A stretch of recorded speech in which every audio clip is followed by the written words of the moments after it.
idea of a generation. The whole global warming business has become like a religion. And people who disagree are called heretics.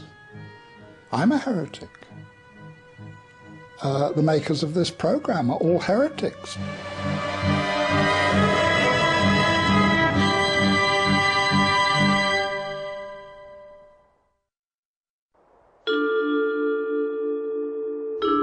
In 2005, a House of Lords inquiry was set up to examine the scientific evidence of man-made global warming. A leading figure in that inquiry was Lord Lawson of Blaby, who, as Chancellor of the Exchequer in the 1980s, was the first politician to commit government money to global warming research.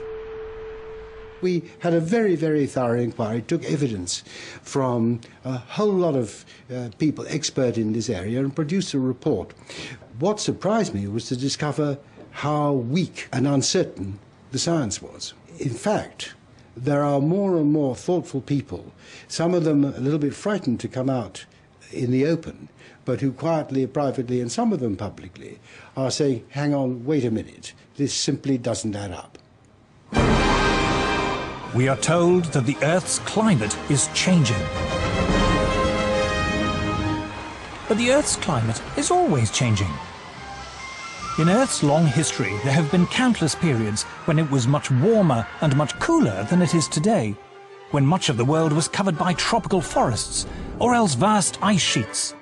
The climate has always changed, and changed without any help from us humans.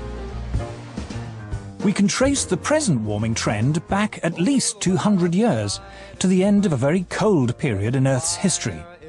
This cold spell is known to climatologists as the Little Ice Age. Let it snow, let it snow, let it snow. It doesn't show signs of stopping. In the 14th century, Europe plunged into the Little Ice Age. And where we would look for evidence of this are the old illustrations and prints and pictures of Old Father Thames. Because during the hardest and toughest winters of that Little Ice Age, the Thames would freeze over.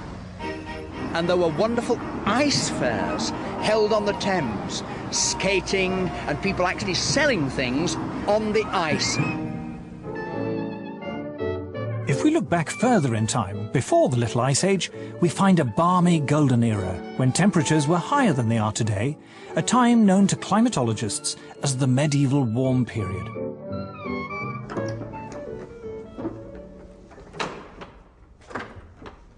It's important that people know that climate enabled a quite different lifestyle in the medieval period.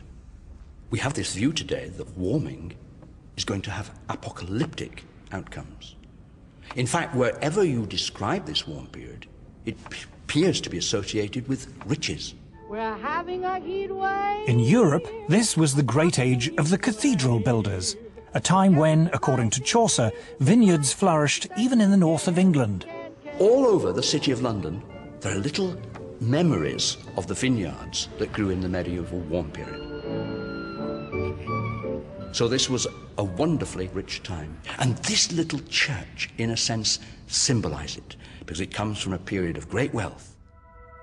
Going back in time further still, before the medieval warm period, we find more warm spells, including a very prolonged period during the Bronze Age, known to geologists as the Holocene maximum, when temperatures were significantly higher than they are now for more than 3 millennia. If we go back 8,000 years in the Holocene period, our current interglacial, it was much warmer than it is today. Now, the polar bears obviously survived that period. They're with us today. They are very adaptable, and these warm periods in the past, what we call hypsithermals, pose no problem for them. Climate variation in the past is clearly natural. So why do we think it's any different today? In the current alarm about global warming, the culprit is industrial society. Thanks to modern industry, luxuries once enjoyed exclusively by the rich are now available in abundance to ordinary people. Novel technologies have made life easier and richer. Modern transport and communications have made the world seem less foreign and distant. Industrial progress has changed our lives. But has it also changed the climate? According to the theory of man-made global warming, industrial growth should cause the temperature to rise. But does it? Anyone who goes around and says that carbon dioxide is responsible for most of the warming of the 20th century hasn't looked at the basic numbers. Industrial production in the early decades of the 20th century was still in its infancy, restricted to only a few countries, handicapped by war and economic depression. After the Second World War, things changed. Consumer goods like refrigerators and washing machines and TVs and cars began to be mass-produced for an international market. Historians call this global explosion of industrial activity the post-war economic boom. So how does the industrial story compare with the temperature record? Since the mid-19th century, the Earth's temperature has risen by just over ½ degree Celsius. But this warming began long before cars and planes were even invented. What's more, most of the rise in temperature occurred before 1940, during a period when industrial production was relatively insignificant. After the Second World War, during the post-war economic boom, temperatures, in theory, should have shot up. But they didn't. They fell. Not for 1 or 2 years, but for 4 decades. In fact, paradoxically, it wasn't until the world economic recession in the 1970s that they stopped falling. CO2 began to increase exponentially in about 1940, but the temperature actually began to decrease 1940, continued till about 1975. So this is the opposite relation. When the CO2 is increasing rapidly, but yet the temperature decreasing, then we cannot say that CO2 and the temperature go together.